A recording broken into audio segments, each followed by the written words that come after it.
bullet that dwells in the brain.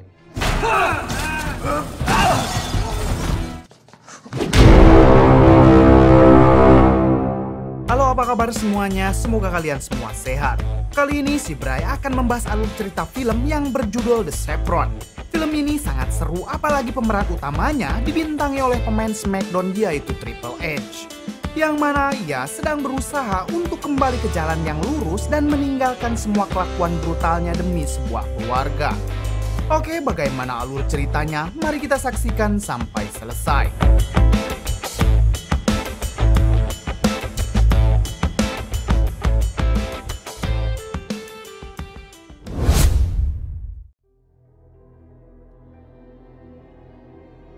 Di awal film kita akan diperkenalkan dengan seorang narapidana bernama Ray yang saat itu sedang berbincang di telepon.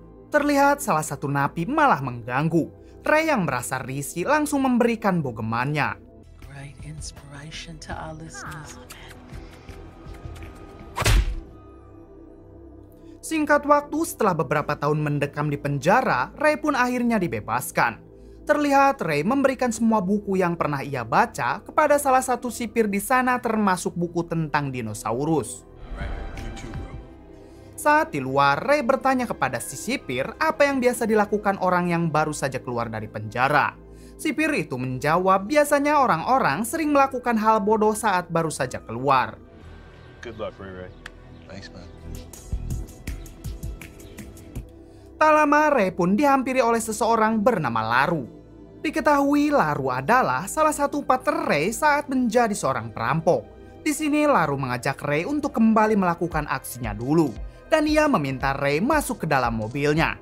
Hingga saat Laru memaksanya, Ray pun akhirnya mau ikut asalkan ia yang menyetir mobilnya. Saat sedang berganti posisi, Ray pun langsung tancap gas meninggalkan Laru.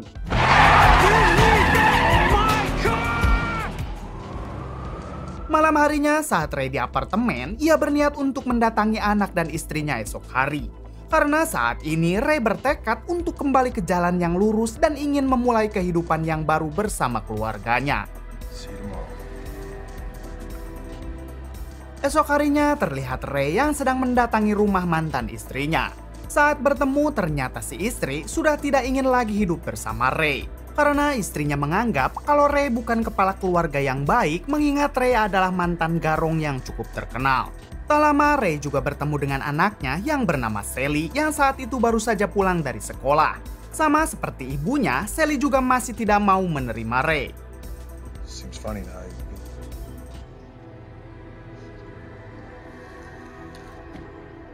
Every journey. Esok harinya, Ray yang tidak mau menyerah begitu saja, ia mencoba mendatangi Sally di sekolahnya, berharap Sally mau menerimanya lagi. Di sini, Sally mengungkapkan kekecewaannya kepada Ray. Ray sendiri terus mencoba menjelaskan kalau sekarang ia sudah tobat dan akan selalu ada di samping Sally. Sally yang masih tidak percaya, ia pun langsung meninggalkannya. Tak lama ada suara petasan yang mengagetkan Ray. Saat diperiksa, ternyata ada dua bocil yang sedang berkelahi. Saat itu juga Ray mencoba melerai mereka.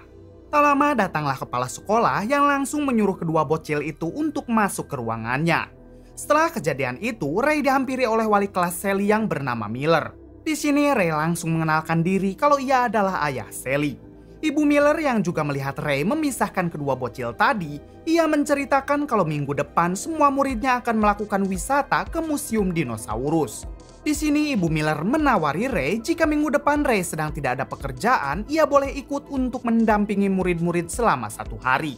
Ray yang saat itu sedang mencoba meluluhkan hati anaknya lagi tentu langsung mengiyakannya. Dinosaurs. I love dinosaurs. I've only met your lovely wife. Namun nampaknya Sally tidak setuju. Saat Ray menghampiri Sally, Sally langsung mengatakan kalau saat acara wisata Ray tetap ikut, maka Sally yang tidak akan berangkat. This is gonna work between us. We gotta confront it, tell the truth, and just let it go. Pretend you don't exist. Malam harinya saat Ray di apartemen, ia kembali didatangi oleh Laru yang mobilnya kemarin dicuri olehnya. Di sini Laru tidak marah walaupun mobilnya diambil oleh Ray. Asalkan Ray mau kembali bergabung bersamanya menjadi seorang perampok bank. Ray yang mendengar ajakan itu pun langsung menolaknya. Karena saat kejadian perampokan dulu, Laru telah mengkhianatinya sampai Ray masuk penjara. Laru yang terus saja memaksa ternyata membuat Ray marah. Ia mengatakan kalau dirinya sudah tobat dan tidak akan merampok lagi. Esok harinya Ray kembali mengunjungi rumah mantan istrinya. Tak sengaja ia bertabrakan dengan seorang pria. Ternyata pria tersebut adalah pacar baru istrinya. Tak lama orang itu pamit pergi karena ada jadwal meeting yang harus ia selesaikan. Namun sebelum itu ia mencium mesra mantan istri Ray untuk memanas-manasinya. Holding a staff meeting at 9. Setelah itu istri Ray langsung menyuruh Ray pergi karena ia dan Sally sudah tidak mau kenal lagi dengan Ray. Ray terus mencoba menjelaskan kalau ia sudah tobat dan berjanji akan membahagiakan si istri dan anaknya. Si istri menjawab bagaimana Ray mau membahagiakan sedangkan Ray hanyalah seorang pengangguran yang tidak punya banyak uang. Did it, and that's That's the way not it's gonna fair. stay. That is not fair. Prove that you're responsible, reliable. Esok harinya Ray memutuskan untuk mencari pekerjaan.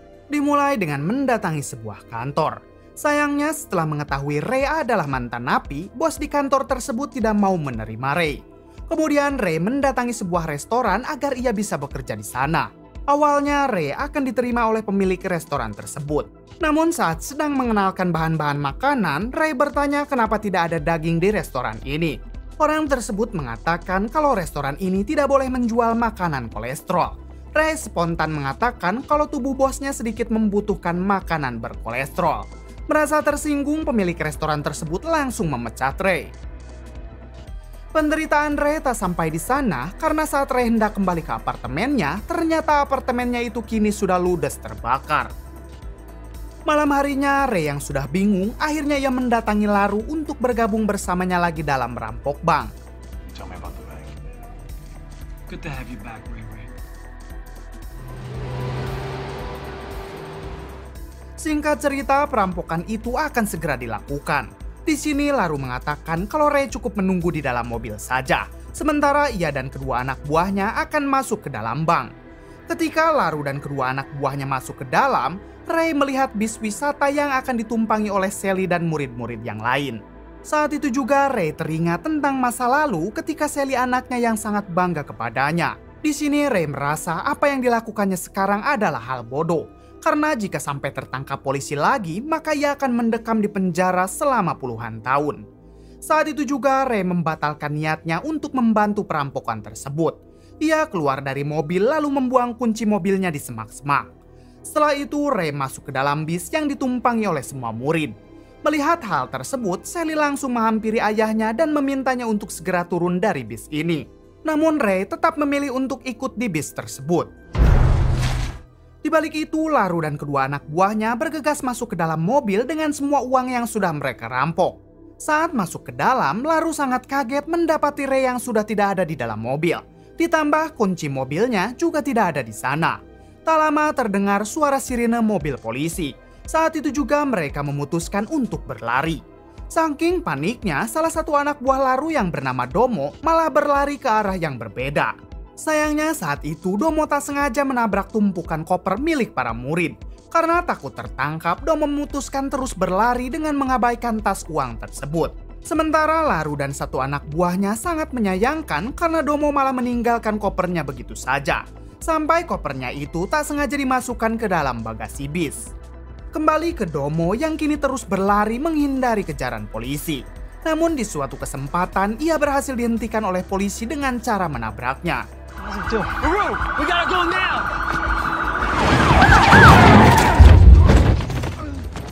Di balik itu, Laru dan anak buahnya membegal mobil untuk mengejar bis yang tadi dilihatnya. Saat di jalan, mereka melihat di dalam bis tersebut ternyata ada Ray. Ketika mereka terus mengejar, Laru marah tak sengaja tertabrak dengan mobil yang ada di depannya.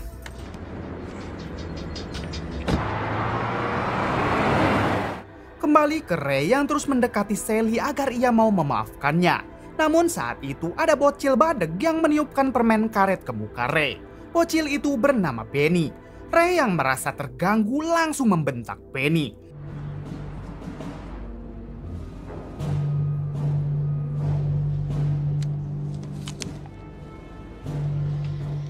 Setelah itu Ray menyuruh semua murid jangan berisik, kalau tidak ia akan menurunkannya di tengah jalan. Di sisi lain, polisi menginterogasi Domo yang kini sedang terkapar di rumah sakit. Dari sini, polisi mendapatkan kabar siapa saja orang yang terlibat perampokan tersebut. Ditambah, polisi juga sudah tahu kalau uang itu kini berada di dalam bis para murid yang sedang wisata. School today, mommy. Singkat cerita, Ray dan para murid lain kini sudah sampai di Museum Dinosaurus. Namun ketika mereka masuk ke dalam, ternyata tour guide-nya sedang sakit sehingga tidak akan ada yang memandu serta menjelaskannya. Di sini, Ray yang sudah banyak membaca buku tentang dinosaurus waktu di dalam penjara, ia pun akan menjadi tour guide-nya. No problem. Setelah beberapa jam berkeliling sambil menjelaskan, Ray tersadar kalau di sana sudah ada Laru dan anak buahnya. Saat itu juga Ray menyuruh semua murid untuk segera masuk ke dalam bis. Sementara ia memancing Laru dan anak buahnya masuk ke dalam toilet. Ketika di dalam, Ray menghajar mereka berdua.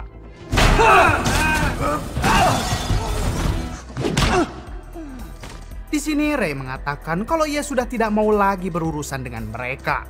Anak buah Laru mengatakan kalau hasil rampokan mereka kini berada di dalam bagasi bis. Ia menyangka kalau Ray pasti menginginkan uang tersebut. Walked away to save my family. See either one of you. Setelah itu Ray bergegas ke bis lalu mengendarai bis tersebut dengan ugal-ugalan. Sementara supir sekaligus pemilik mobil tersebut ditinggalkan begitu saja. Setelah sampai di tujuan selanjutnya, Ray mencoba membuka bagasi mobilnya. Ia pun akhirnya menemukan tas yang berisi uang rampokan. Tak lama Ray dihubungi oleh Laru yang ternyata sudah berada di area tersebut. Di sini Laru meminta Ray untuk mengembalikan uang itu, karena jika Ray menolak maka ia akan menghabisi anaknya. Ray yang tidak mau melibatkan anaknya, ia berniat untuk mengembalikan uang itu. Namun siapa sangka ternyata polisi sudah ada di sana. Saat itu juga Laru dan anak buahnya bergegas kabur. Beruntung mereka berhasil mengelabui polisi dengan cara menyamar. Setelah itu Laru pergi ke sebuah tempat untuk mendatangi 3 orang mafia Meksiko. Di sana mereka berdua meminta bantuan terhadap mafia tersebut. Adegan beralih kepada para murid yang sedang bersantai di pinggir danau. Sally yang saat itu sedang bernyanyi, ia dihampiri oleh temannya yang bernama Josh. Terlihat Sally dan Josh yang saling memiliki rasa. I'll talk to you later. Setelah itu mereka bergegas ke hotel untuk menginap di sana. Supir sekaligus pemilik bis tersebut akhirnya sampai di hotel. Di sini Ray langsung mengamankan tas yang berisi uang rampokan. Ray juga meminta maaf kepada si supir karena telah meninggalkannya waktu di museum. Sorry about that, buddy. I just got this thing about doing time. Oh, we're cool. Di sisi lain, Benny si anak Badung memesan kembang api karena merasa gabut. Saat Ray di dalam hotel, Ray yang berniat mengembalikan uang tersebut, ia kembali dihubungi oleh Laru. Ray meminta Laru untuk bertemu di depan hotel. Namun Laru enggan melakukannya dan meminta Ray untuk menemuinya di tempat 3 orang mafia Meksiko tadi di waktu sore. Warehouse number 5, Clayton and Mott. Fine. I'll be there in 2 hours. Sebelum pergi menemui Laru, Ray meminta izin kepada Ibu Miller untuk berjalan-jalan bersama Sally. Singkat cerita, Ray dan Sally menghabiskan waktu bersama. Di sini nampaknya Sally sudah memaafkan ayahnya tersebut. Mereka bahkan pergi ke toko musik untuk membeli kaset lalu makan bersama di sebuah restoran. Nothing's impossible, I have found. Wow. You're really into this guy. Di balik itu, Ibu Miller kedatangan polisi yang saat itu sedang mencari Ray. Mengetahui hal tersebut, tentu Ibu Miller sangat terkejut. Ia hanya mengatakan kepada polisi kalau Ray kini sedang bersama anaknya. He's out in New Orleans somewhere with his daughter. Beberapa jam setelah itu, terlihat Ray yang akan mengantarkan Sally kembali ke hotel. Namun saat di dalam, Sally melihat berita yang menerangkan kalau ayahnya kini menjadi seorang buronan. Saat itu juga Sally kembali menemui Ray lalu mencaci makinya. Namun kali ini Ray langsung menjelaskan duduk permasalahannya hingga akhirnya Sally mau mengerti. Setelah itu Ray melihat 2 orang polisi yang sedang mencarinya. Saat itu juga ia memohon kepada Sally untuk mengambilkan tas yang ia simpan di hotelnya. Sally pun tanpa pikir panjang langsung membawakan tas tersebut. Kemudian Ray menyuruh Sally untuk tetap berada di dalam hotel sampai ia kembali menjemputnya. Karena Ray takut anaknya menjadi incaran Laru dan anak buahnya. Sayangnya saat Sally masuk ke dalam, ternyata di sana sudah ada Laru dan anak buahnya. Mereka pun berhasil mendapatkan Sally. Sementara itu, Ray mendatangi alamat yang sebelumnya Laru inginkan. Ternyata di sana sudah ada para mafia Meksiko yang sudah menunggunya. Saat di dalam, Ray yang berniat akan mengembalikan uang tersebut malah akan dihabisi oleh mereka. Hingga terjadilah baku hantam.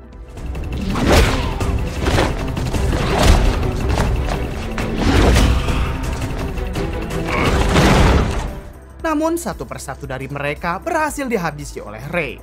Tak lama Ray mendapatkan telepon dari Laru kalau ia kini sedang bersama anaknya. Mengetahui hal tersebut tentu Ray sangat marah. Apalagi ia sama sekali tidak menginginkan uang tersebut. Setelah melakukan nego, akhirnya mereka memutuskan untuk bertemu di suatu tempat. I will kill you twice if you touch her. Okay, good. Say hello. Daddy? Sally? Di balik itu, semua murid dikumpulkan di dalam satu ruangan untuk alasan keamanan. Miss Miller, I can't find Sally anywhere. Singkat cerita, Ray menuju ke tempat tersebut untuk melakukan pertukaran. Sebelum itu, ia berbisik dengan supir taksi yang mengantarnya untuk melakukan sebuah rencana. Put her in the cab. Saat Sally dimasukkan ke taksi, lalu tas tersebut dikeluarkan, si supir taksi langsung tancap gas untuk mengantarkan Sally kembali ke hotel. Namun untuk tas tersebut, ternyata isinya hanya sebuah bantal. Saat itu juga mereka akan menghabisi Ray. Sementara Sally yang baru saja sampai di hotel, ia langsung diinterogasi oleh kedua polisi. Di sini Sally mengatakan kalau ia sama sekali tidak tahu tentang keberadaan ayahnya. Saat di dalam ruangan, Sally langsung menceritakan kepada Josh kalau ayahnya kini sedang dalam bahaya. Sally mengajak Josh kabur dari tempat ini untuk menyelamatkannya. Ternyata percakapan itu juga terdengar oleh Benny dan satu temannya yang bernama Iqbal. Mereka yang sudah gabut menunggu di dalam ruangan berniat untuk membantu Sally. Iqbal yang mahir tentang teknologi, ia pun dapat dengan mudah melacak ponsel Ray.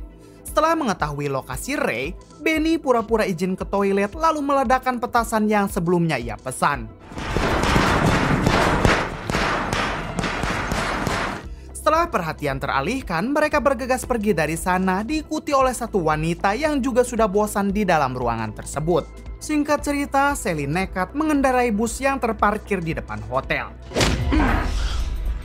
Di balik itu, Ray terus dihajar oleh Laru berharap Ray mau memberitahu tasnya disimpan di mana. A bullet that dwells in the brain. Kembali ke Sally dan temannya yang kini sudah sampai di tempat Ray disekap. Mereka masuk ke dalam lalu memutuskan untuk berpencar sementara wanita yang gabut itu hanya berada di dalam bis lalu menghubungi polisi. Di dalam mereka meledakkan petasan agar Laru dan anak buahnya menjadi panik. Di suatu kesempatan, anak buah Laru berhasil menemukan Benny. Saat ingin menangkapnya, ia malah terkena jebakan yang telah dipasang oleh Iqbal. Ray sendiri berusaha menghubungi seseorang. Ternyata teleponnya itu tersambung kepada seorang penyiar radio. Saat itu juga si penyiar langsung mewawarkan dan disambungkan kepada polisi. Tak lama, Laru dan anak buahnya berhasil memojokkan Ray dan yang lain. Di sini Laru mengatakan kalau Ray memang tidak bersalah dan ia hanya ingin memanfaatkannya saja. Tak lama kemudian para polisi datang. Mereka langsung menangkap Laru dan anak buahnya. Sementara Ray terbukti tidak bersalah karena ketika perampokan itu berlangsung, Ray sudah ada di dalam bis bersama para murid. Sally?